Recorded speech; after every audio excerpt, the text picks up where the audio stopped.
before we do item 37, item 35 is the one that I pointed out we have additional backup on item number 35, not just that item that he was talking about, but the other boards and commissions as well. So I'll just point that out to you. I'm sorry, go ahead, 37.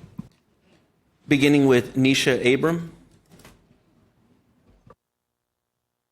Hello, City Council. My name is Nisha Abraham. I am a longtime Austin member, Austin constituent, and from District 7.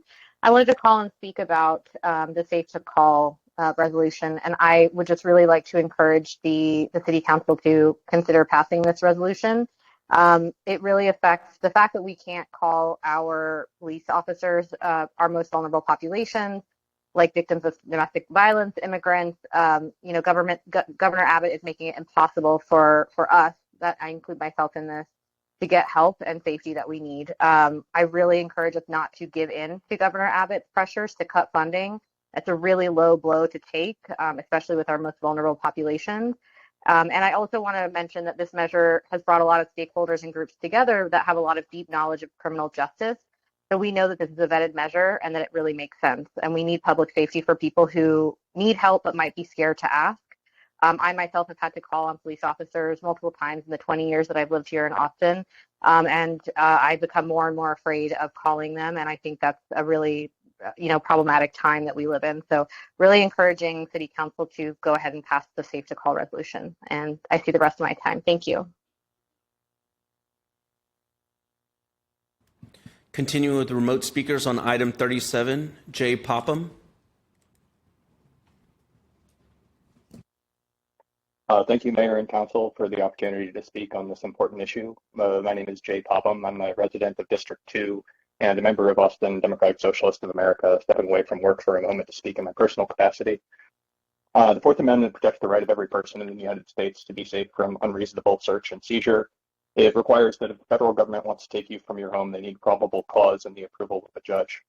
The Trump administration and its junior partners in our state government have discarded this bedrock requirement of United States law as part of a spectacle of cruelty that they expect will pay political dividends for them in November and beyond. Make no mistake, what they're proposing is nothing less than a two-tiered, race-based system of law enforcement in the state of Texas, aimed at destroying families and trampling our constitutional rights. For one group, judicial oversight, the semblance of due process, and a chance of legal remedy. For the other group, a life in the shadows, constant threat of permanent separation and removal, and the painful calculation of whether to call for help from your city or suffer alone, leaving yourself and your loved ones in danger in the hope of just one more day. We're a country of laws. We aspire to one standard of justice, and we will not abandon our neighbors regardless of the state threats. Item 37 establishes a stakeholder process to determine how to ensure universal access to city services, including public safety, while preserving our fundamental rights. I like to talk about how socialism is about positive values. Stability is public safety. We will look after one another. We will work together to solve our shared problems. We will not submit to bullies. The embattled state government and the disgraced but not yet discarded Attorney General Ken Paxton are bullies, desperate for any distraction they can find from the disastrous state of the national and global economy, the gruesome wars of choice we have waged and supported, and their total submission to the billionaire class and Christian nationalism. Cornell Law's Legal Information Institute provides us with a timely warning today. Protection under the Fourth Amendment can be waived if one voluntarily consents to or does not object to evidence collected during a warrantless search or seizure. Bullies are always trying to find a way in, but first and always, they try to make you give up first. Thank you. Do not give up. Do not consent to this extortion. We will now move back to in-person speakers on item 37, and we will begin with Spanish speakers. Leticia Mendez, Eva Grimaldo, Kayla Estevez, Manuel Garcia, Soma Franco.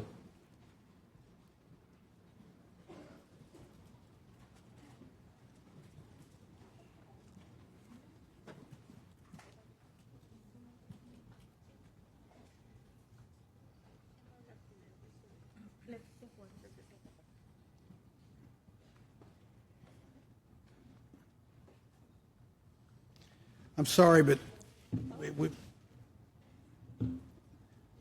our rules don't allow, if you're here to,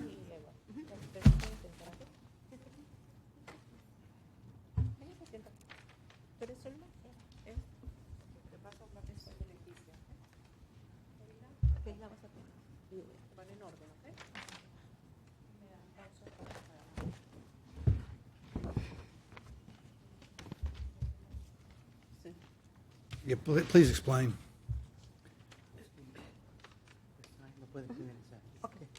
Thank you.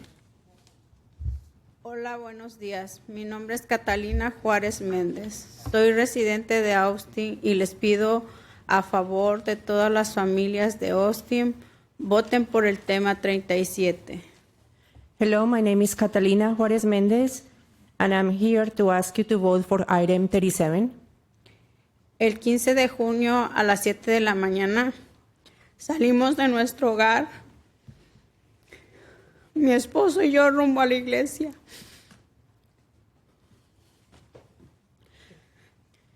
On June 15, we left our home, my husband and I, and we were going to church. Cuando pasábamos una luz, nos paró un trooper y dijo que las luces de la troca que íbamos se habían movido y que nos moviéramos hacia una gasolinería a 10 minutos después, porque todo estaba bien. So when we were passing a light, we were stopped by a trooper that told us that they needed to check our lights, and they told us that everything was okay, but we needed to go to a gas station that was 10 minutes away. Solo iba a checar que no trajéramos armas o drogas y nos iba a dejar ir. Cuando llegamos a la gasolinera, estábamos rodeados de 3 carros y unos 6 agentes de ICE. They told us to go to a gas station because they only needed to check for weapons or drugs and that everything was okay, and then we could leave after that. But when we got to the gas station, we were surrounded by 3 cars and about 6 ICE agents. Nos esposaron sin hacernos preguntas. We were handcuffed and they didn't even make any questions. Nos llevaron a un centro de detención. Yo estuve 10 días en el centro de detención, mi esposo 3 meses y después fue deportado a México. We were taken to a detention center. I was there for 10 days. My husband was there for 3 months, and he was then deported to Mexico. A mí me pusieron un grillete. Me dijeron que no podía trabajar. A partir de eso, yo perdí mi casa, que era mi hogar, mío y de mis hijos y mi nieto. They also put an electronic bracelet, and they said that I couldn't work anymore. Then I lost my house. That was my home, my home for my children and my grandson, and I can't work anymore. Sin poder trabajar y sin poder solventar los gastos, yo conocí a Cramsor, la Archipel, porque cuando me tocó mi corte, mi abogada no me pudo acompañar. Ellos me acompañaron. Ahora vivo con el miedo, viviendo una pesadilla. So I couldn't work anymore. I couldn't pay for my bills. When I went to court, my lawyer couldn't go with me, so that's when I met the advocates from Grassroots. They are the only ones that have come with me, and now I am living in a nightmare. Esto no es solo mi experiencia. Muchos de nosotros vivimos con miedo de ser separados. Por eso les pido que voten por el tema 37. Muchas gracias. This is not only my experience, but the experience of many. So that's why I'm asking you to vote for item 37. Thank you very much. Mi hija me donó su tiempo. Es Guadalupe López. Ella sigue ella. ¿Cuál es ese nombre?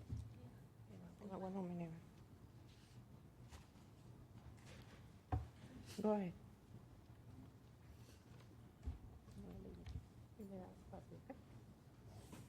Hola, buenos días, mi nombre es Eva Grimaldo. Tengo viviendo en el área de Austin 22 años y estoy aquí para pedir que voten por el tema 37. Hello, my name is Eva Grimaldo, and I've been living in the area of Austin for 22 years, and I'm asking here to vote for item 37. Yo estoy aquí alzando la voz por mi hijo,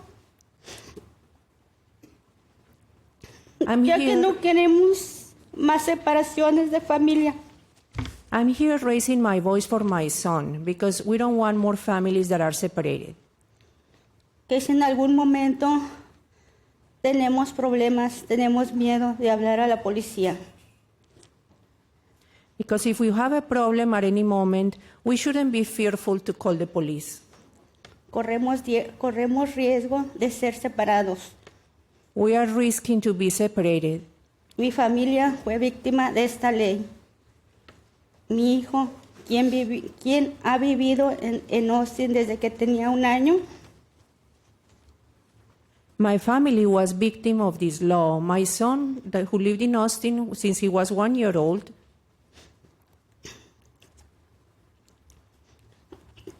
fue deportado a México. Pedimos salto a la Polimigram, ya que tengo la impotencia de no poder hacer nada por mi hijo. my son, since he was living in Austin since he was 1 year old, he was deported to Mexico. Now I'm asking that they stop the police with the immigration because we can't do anything for him. He has a problem he's in Mexico and he has a mental health problem. Ya que no se encuentra bien porque tiene problemas de salud. Nadie deberíamos tener miedo en pedir ayuda. He's not okay and he has health problems there in Mexico. We shouldn't be feared to be asking for help. Ustedes tienen el poder de cambiar a Austin. You have the power to change Austin. Por favor, tengan valentía y defendamos de los ataques del gobernador Amo. Please be brave and defend us from Governor Abbott. Una vez más, pido que voten por el tema 37. Muchas Once gracias. again, I ask you to vote for item 37. Thank you very much. Keila.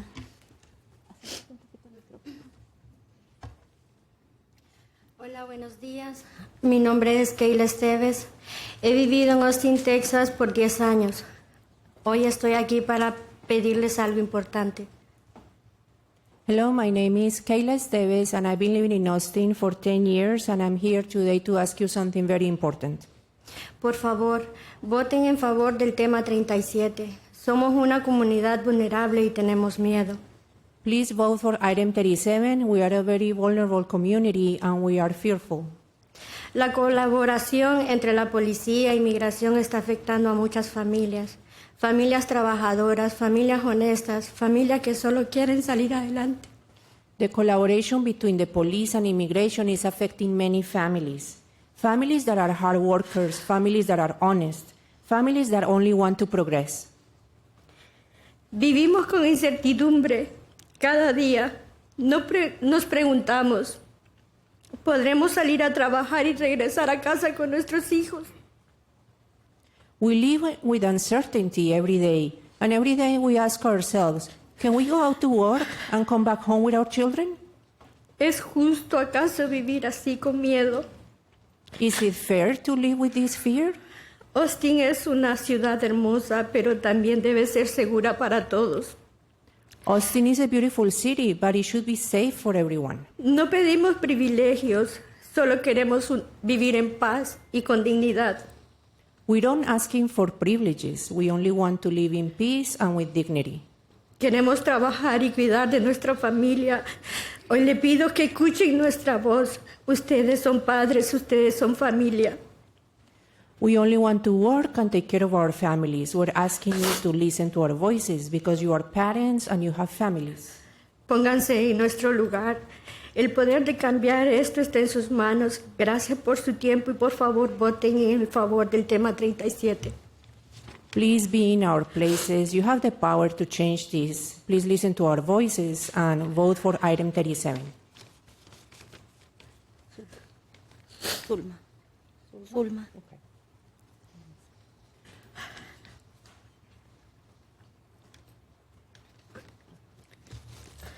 Buenos días, mi nombre es Zulma Franco, soy residente del Distrito 2, trabajo con Grassroots Leadership y le pido al concilio de Austin que voten a favor del tema 37.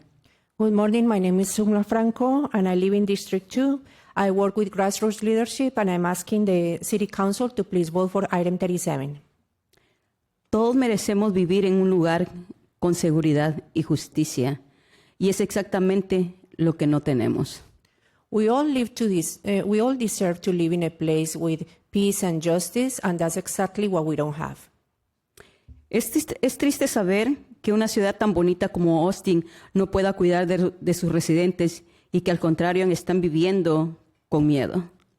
It's so sad to know that a city like Austin that is so beautiful cannot take care of their residents, and they are all living in fear. Sabemos que nuestra comunidad inmigrante ha recibido una serie de ataques racistas que nos lleva al encarcelamiento y la separación de familias. We all know how our immigrant community has been suffering of racist attacks that is becoming like consequences like to being in jail and being separated from their families. Actualmente Texas se ha vuelto un laboratorio de leyes que criminalizan a nuestras comunidades de color e inmigrantes. Right now, Texas has been becoming like a lab that is only like judging people because they race or color and attacking them. Con una serie de leyes y políticas que destruyen a nuestra comunidad, como por ejemplo la nueva regla del DMV. With a series of rules and policies that are only attacking and destroying our communities, like the new rule at the DMV. Ya no permiten que personas sin estatus legales puedan obtener su registración para sus vehículos. Now they're not allowing that people with legal status, they can renew their stickers, their registrations. Esto solo aumenta el riesgo de que por un policía, por un sticker vencido, se convierta en la peor pesadilla o deportación. This is only increasing the risk that a person is being detained in any street by the police because the sticker is expired, and is increasing the nightmare for families.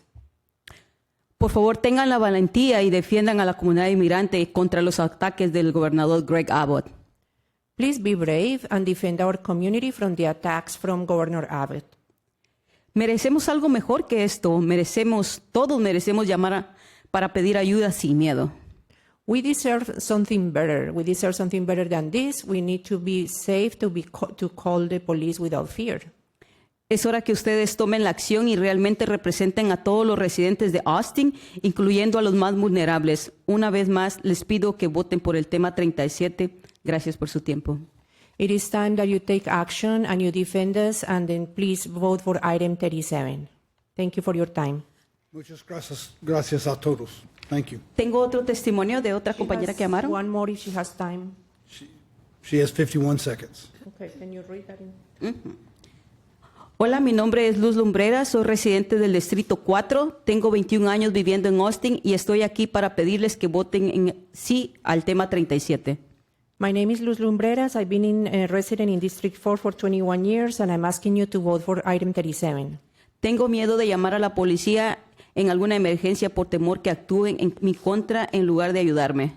I'm afraid to call the police if I have a problem because I'm afraid that they will do something to me instead of helping me.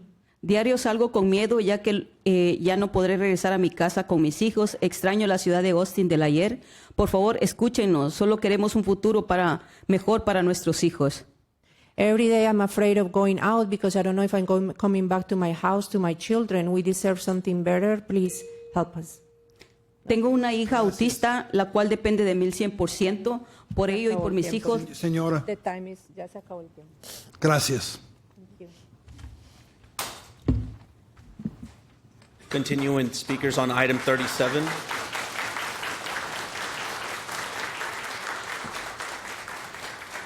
Rebecca Lightsey, Catherine Garcia, Jenny Fleming, Michael Eselstein. If your name has been called, please state your name and begin speaking.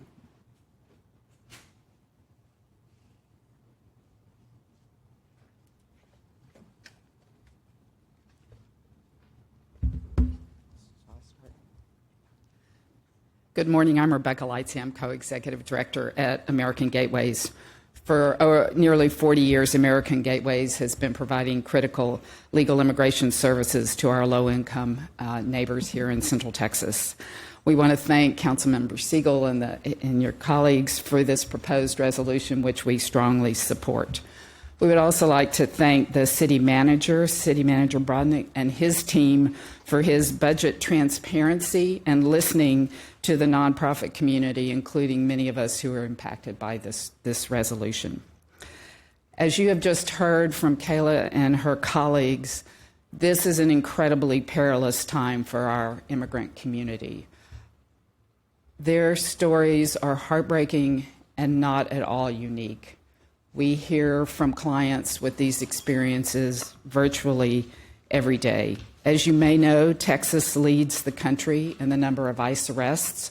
1 in 4 ICE arrests take place here in Texas. Our clients have the same fears that you just heard, afraid to go to their cancer treatments, to send their children to school, even to go to church. So we support this resolution to enhance the community's trust in getting the help they need. And we support all the strategies laid out in this resolution. We also commend you for recognizing the need to include community partners. I know that'll be a tricky piece of it, figuring just which community partners to include. That said, American Gateways would be happy to be involved in this critical process. So thank you for the thoughtfulness of this resolution and for all that the council does. Thank you. Hello, Council. My name is Kat Gadia. I live in District 10. I have grown up here in Austin, and I also volunteer as a community advocate. I'm really pleased to see this item on the agenda, and I encourage you to vote in favor of it. Thank you, Councilmember Siegel, for bringing this forward. This issue of public safety is extremely important to our community, and I think you can see from the people who turned out today and also from the people who could not take time off work, who did not actually feel safe to come here today. This is exactly why it's important that we move forward with this process, and I urge you to approach it with urgency and to help give our community the dignity and respect that we all deserve as Austinites and also as human beings. And I just want to share, like, myself as a survivor of domestic violence, I know how difficult compounding elements of I don't know, trying to think of the word, but like anything that can be used against you, anything that prevents you from being seen by authorities as someone who is worthy of receiving safety and receiving help in the instance of being the victim of a crime, that will be used by your abuser. And they absolutely know that people who have unprotected status are afraid to call and will not be respected when they call. And we've seen APD officers struggle to judge appropriately how to prioritize felony investigations over low-level misdemeanors and or administrative warrants. And that's something that we really need to change to make sure that our community equitably can access safety, which will improve safety overall for all of us. Thank you. Yes, sir. My name is Michael Edelstein. I'm a resident of District 7. I can't really add more than what's already been said here. I support this resolution. Thank you. Continue on item 37, Francesca Leahy, Hans Maverick, Jamie Gardner, Trudy Smith. Please state your name and begin speaking.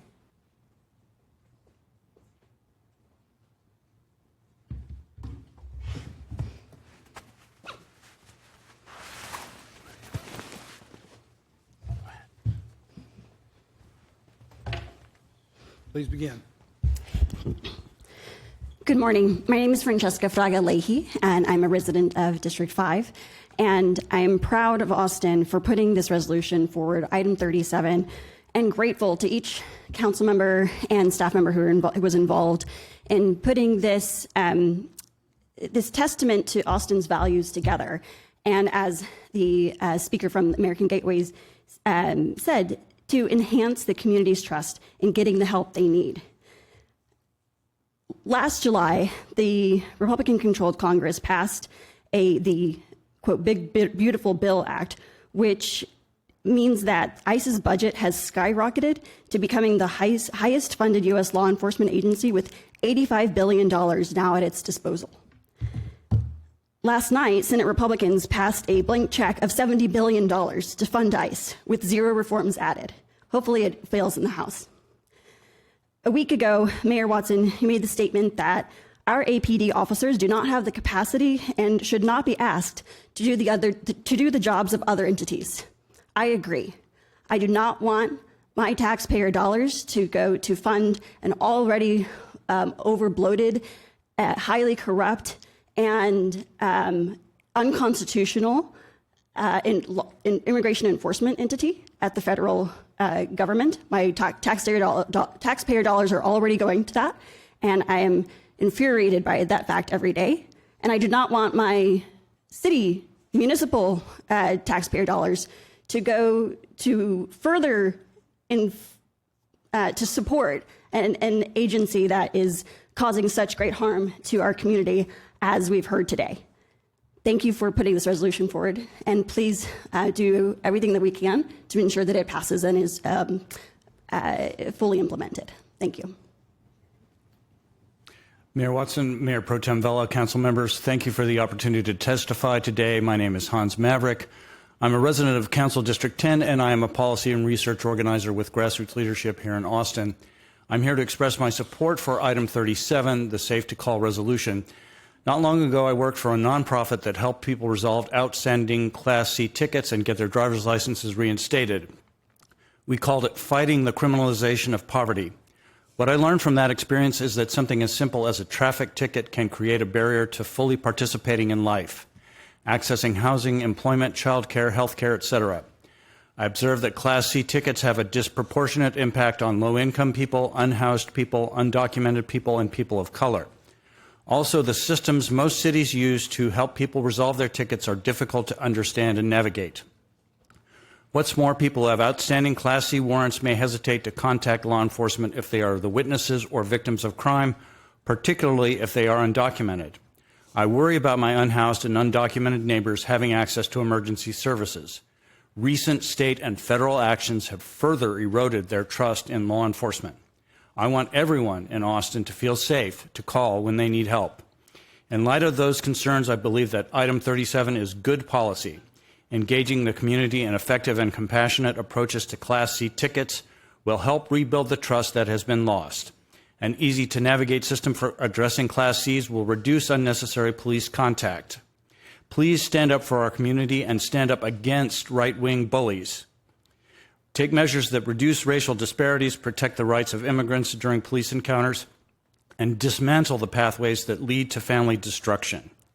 True safety is like true justice. It is only meaningful if it applies to everyone. Thank you.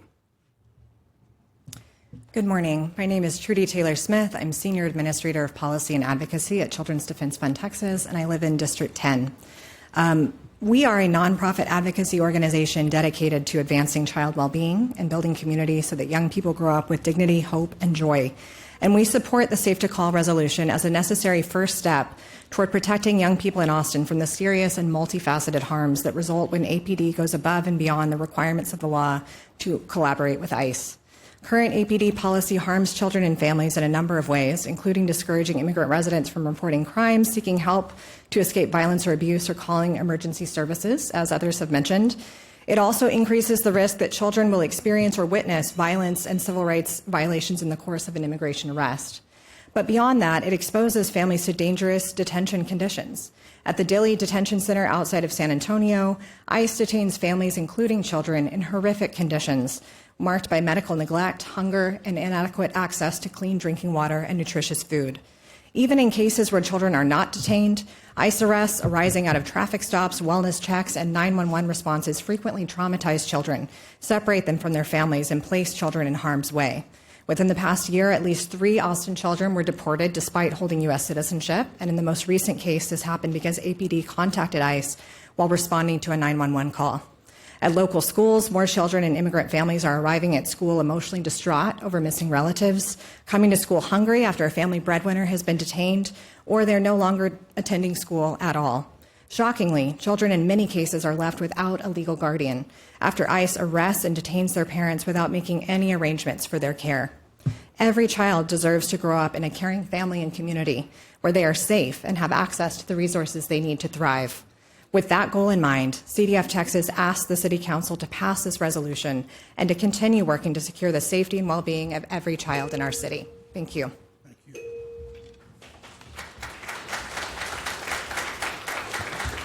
Continue on item 37. Kendra Bolton, Savannah Lee, Carrie Ann Smith, Brandon Pickard. Please state your name and begin speaking.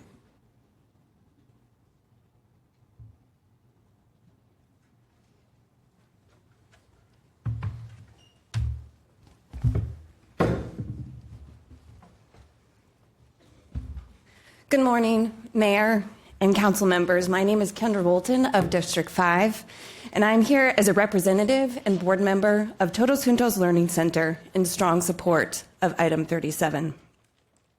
People in Austin should be able to call 911 without fear and trust that reaching out for help would not put their family at greater risk. At Todos Juntos, we work alongside immigrant families, students, and community members. We hear the fear, we see the hesitation, and know that for many people, calling for help feels dangerous. It feels like one desperate moment could spiral into detention, separation, or other long-lasting harm. And that is unacceptable. When people are too afraid to call 911, that does not make our city safer, it makes it more dangerous. When victims are too afraid to come forward, violence continues. When witnesses stay silent, accountability disappears. When families decide they are safer staying quiet in crisis, then the system is failing the very people it is designed to protect, and we must build a better system. Item 37 is about community safety and trust. Trust is the foundation of public safety. Without trust, emergency systems break down, people do not report harm, and fear wins. This resolution is about real people and their families, like the speakers that we have heard earlier this morning. Every policy choice we make impacts real people. No one should have to stop and think, will calling for help make this situation worse? No one should have to earn the right to be protected in a crisis. I'm asking you to support item 37 as a policy decision and as a statement about who we are as a city. Austin should be a place where people can ask for help without fear, where families are protected, and a place where safety includes dignity, fairness, and trust. Thank you very much. Good morning, Mayor and Council. Thank you for having us today. My name is Savannah Lee. I'm here with Equity Action, and I'm a resident of District 1. I'm here in support of item 37 because no one in our city should be afraid to call for help. That's not a controversial statement, and I know everyone in this room shares that value. But values only matter when they are reflected in our actions, and in this case, our policies. We can say Austin believes in trust, dignity, and compassion, but if survivors, immigrant families, and low-income residents are still afraid to call 911, then we've got work to do. As the federal government continues targeting immigrant communities and the state continues enabling that cruelty, it falls to cities like Austin to protect our people and lead with humanity. That is what this item begins to do. Survivors of domestic violence, victims of sexual assault, witnesses to crime, immigrant families, and people living paycheck to paycheck should never have to wonder whether asking for help could lead to their own arrest over an unpaid ticket or some other low-level issue. When people are afraid to call for help, violence goes unreported, abuse escalates, and trust in the government breaks down. That makes every neighborhood less safe. Public institutions only work when people trust them enough to use them. When those most vulnerable to police contact or ICE involvement do not feel safe seeking help, we weaken the fairness, legitimacy, and effectiveness of our systems. Item 37 offers a common sense path forward. It brings the community into the policymaking process, prioritizes survivors, increases accountability, and helps ensure that asking for help does not become another source of harm. I would add, in light of recent news, that every good thing we do in this building only stands a chance at making a difference if we refuse to bow to the governor's power-grabbing cruelty. The 11 of you are the last elected line of protection for the millions of people in this city. True bravery and leadership means doing the right thing, even when it's difficult or frightening. I would ask that you use the power you've been given to prioritize the most vulnerable folks here and stand in the way of the state's latest attempt at forcing us into their authoritarian ideology. The first way to do that is by supporting this item. Thank you. Hello, Mayor Watson and City Council members. My name is Carrie Ann Smith. I am a leader with Vocal Texas. I'm here to support item 37. I stand here today with a heavy heart to address a critical and safety justice issue, Class C tickets and warrant issues. I support the stockholders process because in Austin here alone, over 60,000 warrants has been issued, not in the state of Texas, but just here in the city of Austin. And more concerning, 25% of these tickets has been issued to Black residents. I speak from a deep personal experience. I too have received multiple tickets for sleeping in my vehicle that turned into warrants. How do you expect someone to be compliant with these tickets when they do not have stable housing? And they don't even really know these tickets exist, multiple tickets. And you get repeated offenses for these tickets that turns into warrants. This cycle is a nuisance. This cycle is not just a nuisance. It's a trap that escalates to tickets, to warrants, to felonies, and all without offering real services support or a pathway out of homelessness. Rather than continue to spend millions of dollars on encampment suites, tickets, and arresting poor people and unhoused people, please support this item and so we can work together. Thank you.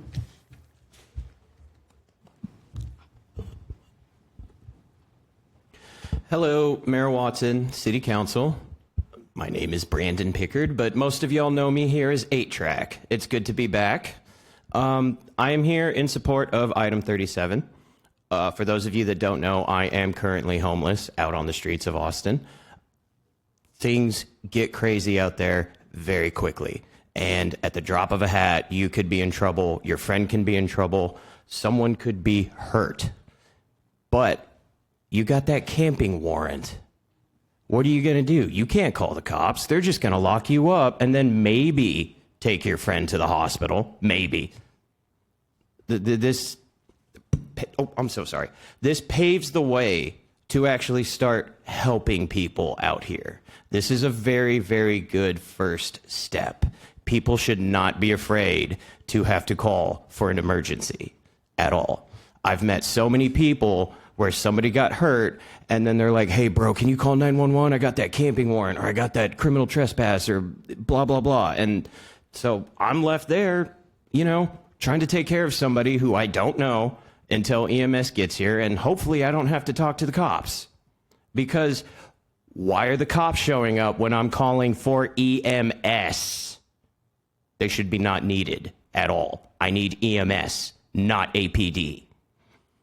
So that's probably another conversation for another day.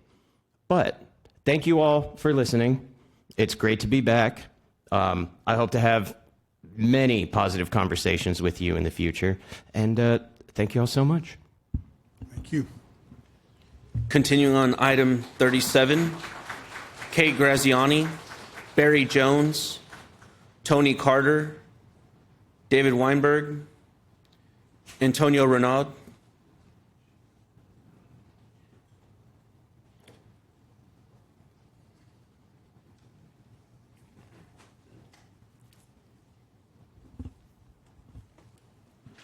Please state your name and begin speaking. Feel free to begin.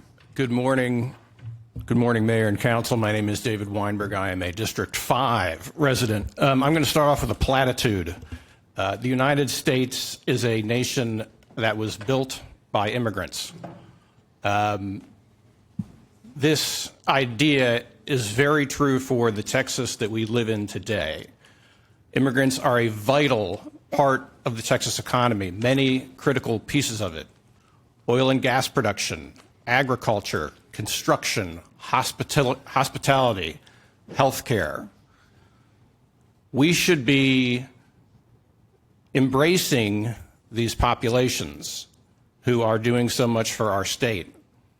I kind of miss the Republican Party of Texas, which was what is good for business is good for Texas.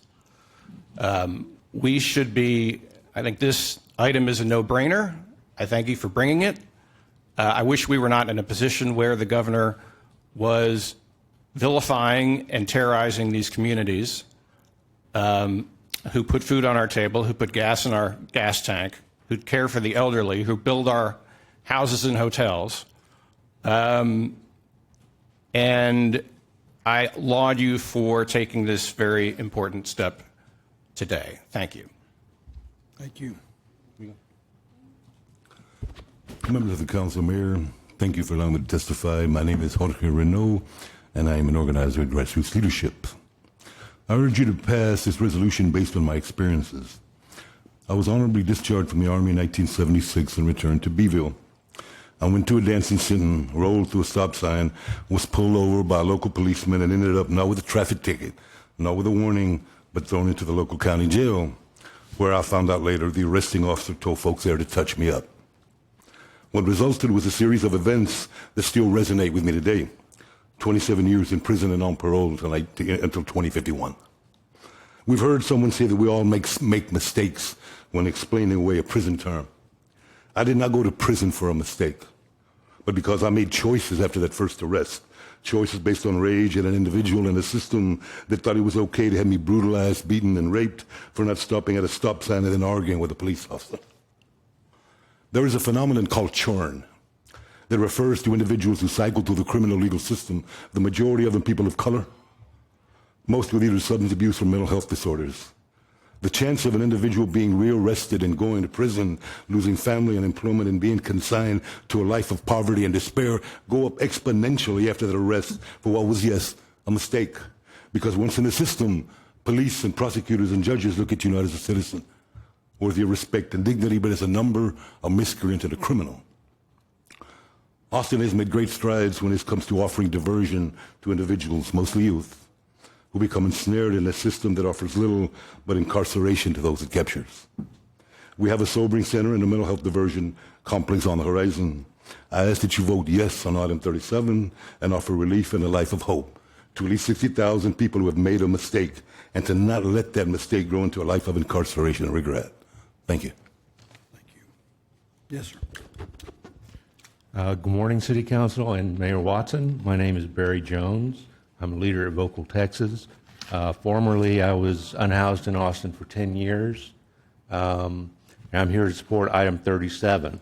When I first became homeless, I had an old vehicle, and I was trying my hardest to get out of my situation. I didn't have income. I couldn't pay my vehicle insurance, which quickly led to a citation and then a warrant and an arrest. And so I spent 10 days courtesy of the city inside. When I got out, I still had to face coming up with the money to get my vehicle back from impoundment, which was really difficult. And I just want to say that this system of warrant enforcement too often turns into a trap for poor people.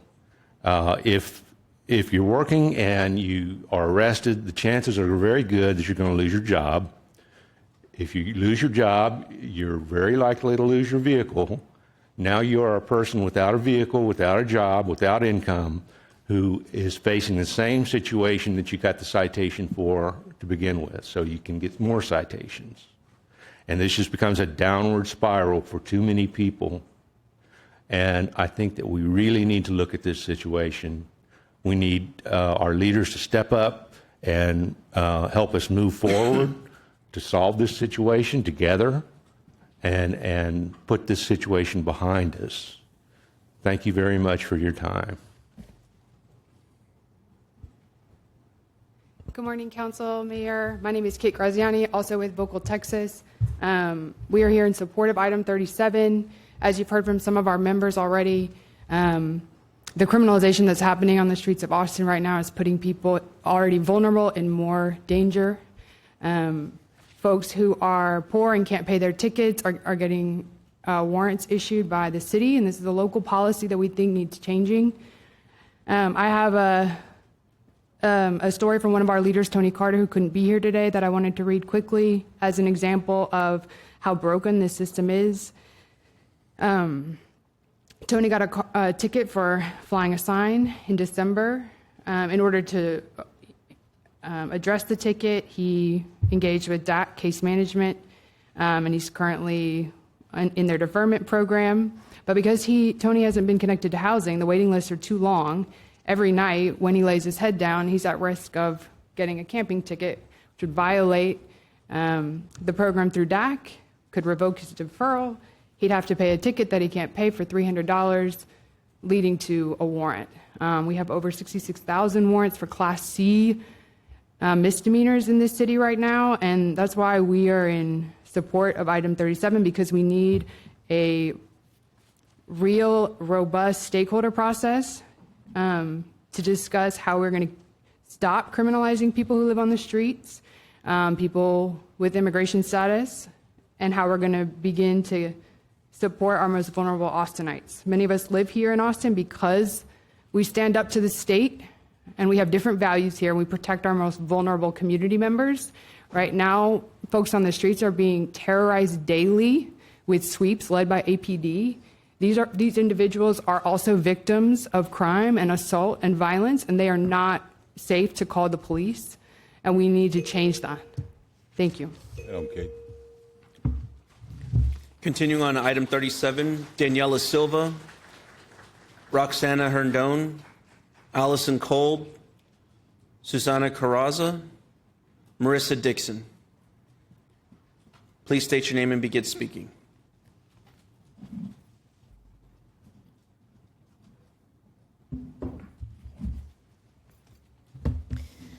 Good morning, Mayor, City Council members. My name is Daniela Silva. I'm the Austin Policy Coordinator at Workers Defense Action Fund, an organization representing thousands of working class Latinx people across the state of Texas that fights for immigrant and worker justice. I would first like to express deep gratitude to the co-sponsors of this item, Councilmember Siegel, Mayor Pro Tem Vela, Councilmembers Fuentes, Caleri, and Velasquez. Our members in Austin work across industries and live different lives, but share one thing in common. They want safety for themselves, their families, and their communities. Whether someone has been a victim of a hate crime, wage theft, or domestic violence, Workers Defense members wish for a city where they can call 911 for help without worrying if they are going to be discriminated against, harassed, or harmed because of unrelated civil issues or low-level offenses. One member, Celestino, asks for clarity throughout our police department, that if any officer is considering calling ICE, they fully understand how they're supposed to act and what is required compared to what is optional.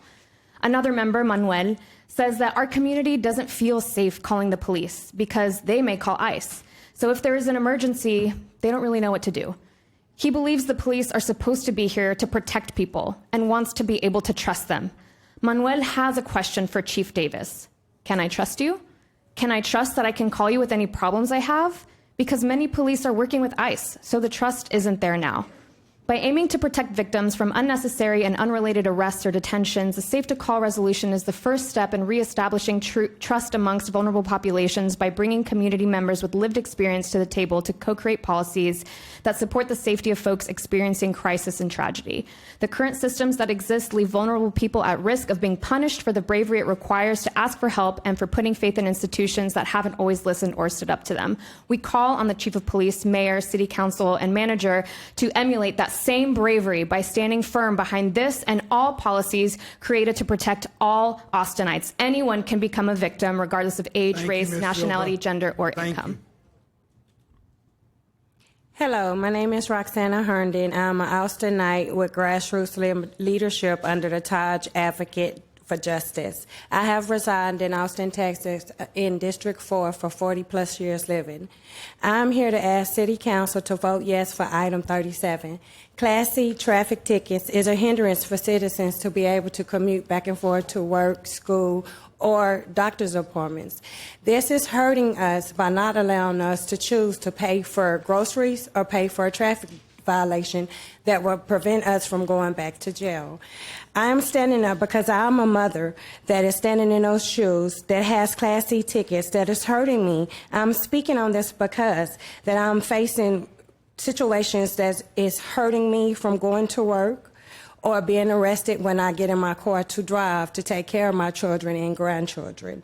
For Safe Call resolution to be effective, people living here in Austin shouldn't be afraid to drive on the roads for fear of being arrested, nor make 911 calls for help. And this is being used against us.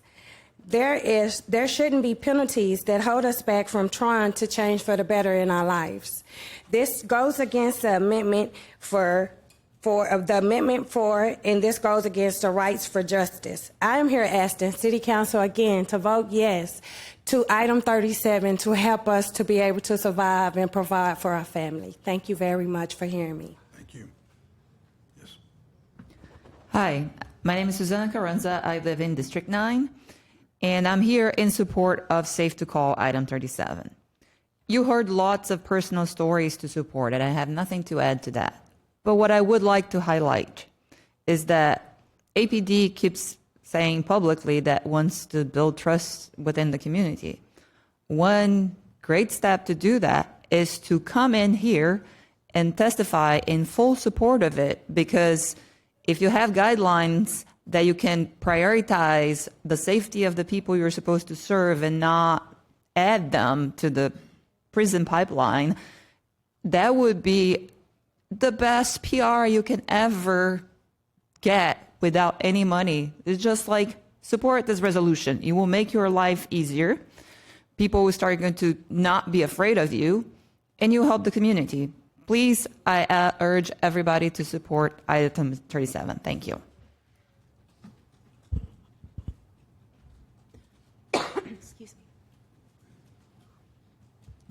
Good morning. My name is Allison Kolb. I'm a resident of District 10, and I am also the Vice President of Community Services at Safe Alliance, which is a nonprofit that serves survivors of abuse with things like shelter, housing, advocacy, forensic exams, counseling, therapy, legal support, the list goes on. I am also personally an attorney who has spent my career serving survivors of domestic violence, interpersonal violence. And what I and my colleagues have observed time and time again with the people that we work with is that they do not feel safe for so many reasons coming forward or seeking emergency assistance, even in life-threatening assaults. There are so many reasons for that, too many to get into today. However, why I personally and SAFE are so excited about item 37 is that this is an opportunity to remove some of those barriers, very real barriers, to seeking life-saving services in a life and death emergency. What we know is that abusers are very good at weaponizing the systems that are meant to protect people against them.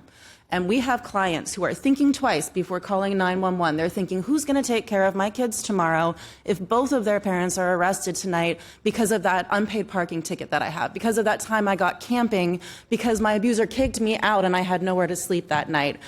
They're worrying, what if it's going to be my fault for calling police because my mixed status family gets torn apart tonight?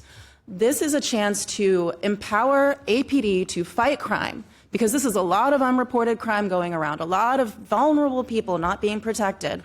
This is a chance for APD to be empowered to prevent homicides, because survivors of abuse won't have to think twice when they are calling for help in life and death situations.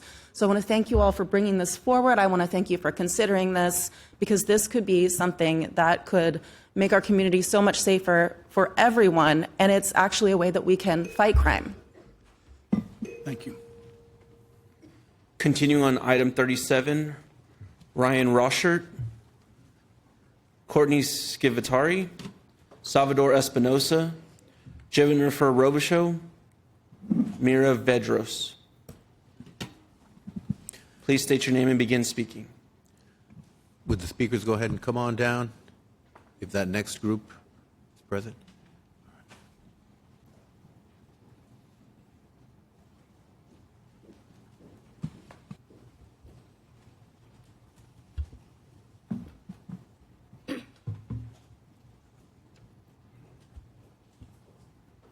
Good morning, Council. I am Jen Robichaud, a longtime Austin resident. While I support the goal of helping victims and witnesses feel safe calling 911, the policies in the Safe to Call resolution will actually make law enforcement less effective and Austin less safe for everyone. The resolution directs officers not to check for warrants on victims or witnesses during emergency calls, to delay arrests on unrelated warrants, and to use alternatives instead of tickets. These changes may sound compassionate, but they are broad and reach far beyond our homeless and immigrant communities. They deliberately reduce the chance that people will face real consequences for the crimes that they commit. Even more concerning, stopping officers from checking someone's criminal record during a 911 call puts both officers and the public in greater danger.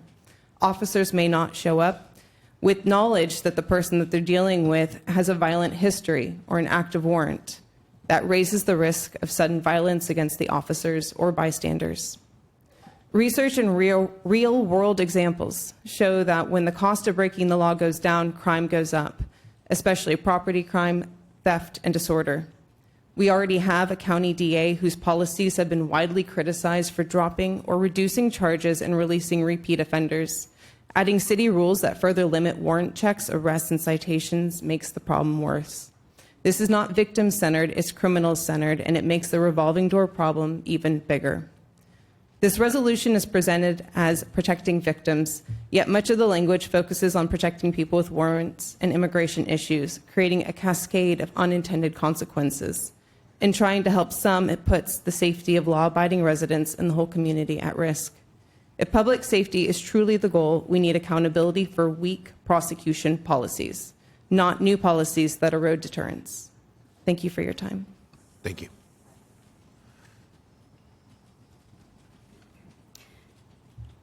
Good morning, Mayor and Council members. My name is Courtney Sigetberry, and I'm here today in support of Item 37, the Safe to Call resolution. I speak not only as an Austin resident of District 4, a volunteer with Hands Off Central Texas, but as a social worker who has worked with incarcerated individuals, survivors of domestic violence and sexual assault, which I have lived experiences with, and immigrant communities. I have seen firsthand what happens when people are afraid to ask for help. Fear isolates people, traps them in dangerous situations, and deepens trauma.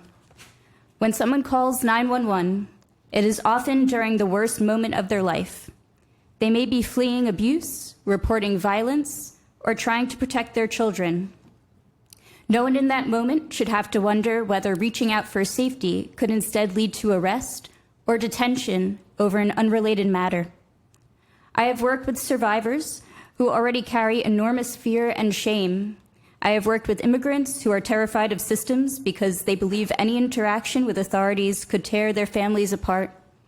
I have worked with people who have been incarcerated and know how easily minor legal issues can spiral into life-altering consequences. When we create barriers to calling for help, we empower those who abuse, silence survivors, and make all of us less safe. Austin should not be cooperating with fear-based enforcement practices or kowtowing to ICE priorities when our responsibility is to protect the safety and well-being of our local community. Our city's emergency response system should be focused on helping people in crisis, not creating more trauma. This resolution is about restoring trust, protecting vulnerable people, and ensuring that emergency services remain emergency services. I urge you to vote yes on Item 37. Thank you for your time. Thank you. Also speak, sorry. Go ahead. Continue. Oh, thank you. Good morning, Council. My name is Mayor Vedros. I also go by Gumbo. I use they, them pronouns. I'm one of the co-chairs of Austin DSA, a resident of District 3. I want to start by thanking Councilmember Singal and Councilmembers Cadre, Fuentes, and Velasquez for introducing this item number 37, which I am in support of today. I had the honor to visit Minneapolis at the end of February, beginning of March, for a week of action for people around the country to learn about how they resisted ICE in their city. And they kept asking me what things were like in Austin, what things were like in Texas. And I would describe to them how state troopers were pulling people over and people were being deported on the spot. I've seen them come and go within 15 minutes. They detain, they arrest, they deport, the car is towed, and they're gone. And they said, wow, we have it easy up here. They said that, ICE had to move in Minneapolis like an occupying army because they had no open collaboration with local and state police. And so they had to move that way because they knew they were under scrutiny. And here, ICE and CBP are almost like a fact of life. They're just around and they just show up. We have no way of knowing where they're coming from, where they're going, where they're taking people. And the fact that they're able to come when 911 calls come up, and the fact that APD is not always able to distinguish between an administrative and a judicial warrant only increases that lack of safety. So we need to put as many barriers as possible between our public safety locally and the forced migration and deportation of people across the country. And we also need to break the mold set by Mayor Whitmire in Houston of caving to Abbott and Paxton and their threats against our cities. They want to take away $2.5 million and then maybe a couple $100 million more from public safety. And that shows that this is not about safety for them. This is about force and threats of violence. So please vote yes on item 37 and fuck ICE. Thank you. Continuing on item 37, Crystal Silva McCormick, Alvin Stewart, Chris Harris, Rai Vasquez, and Ben Sutterby. Please state your name and begin speaking.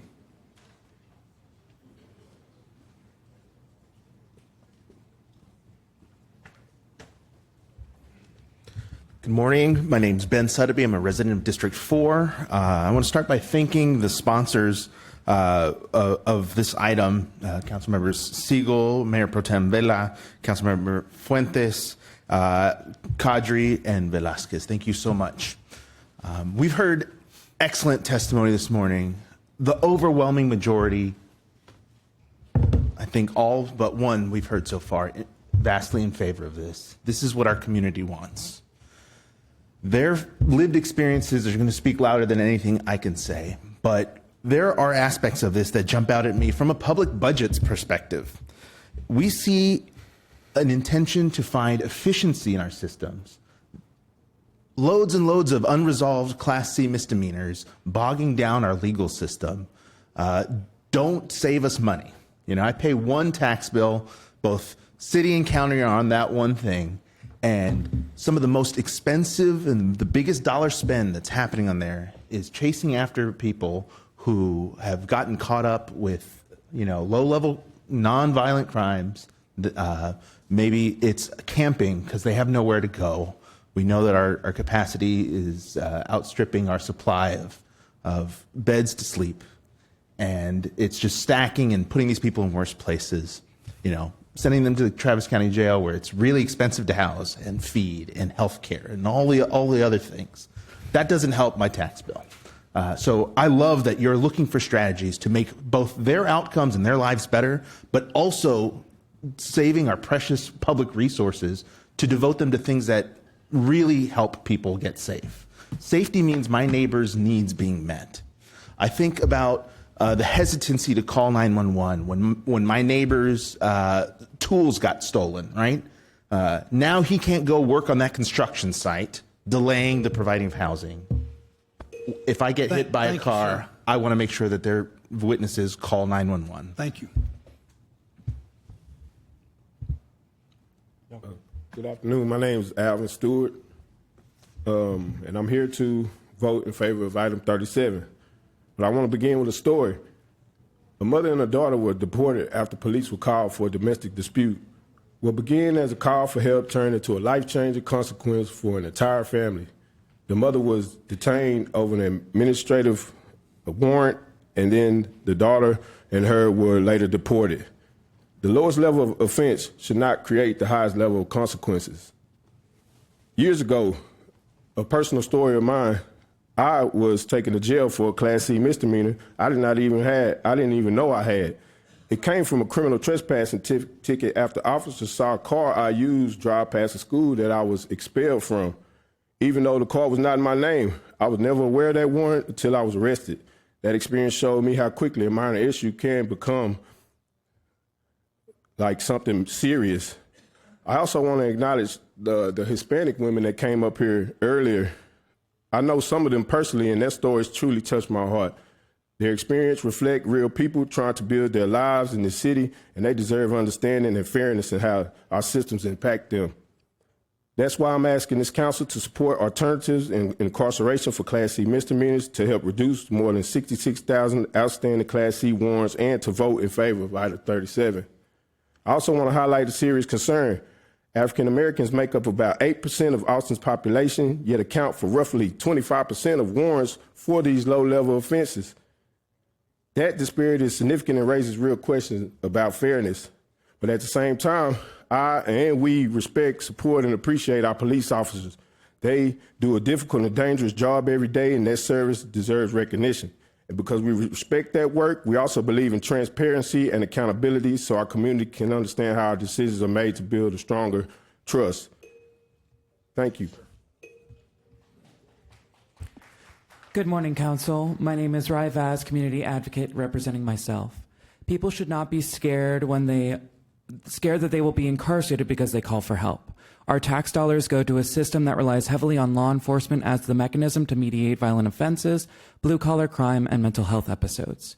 Being caught on your worst day shouldn't result in you being booked and processed.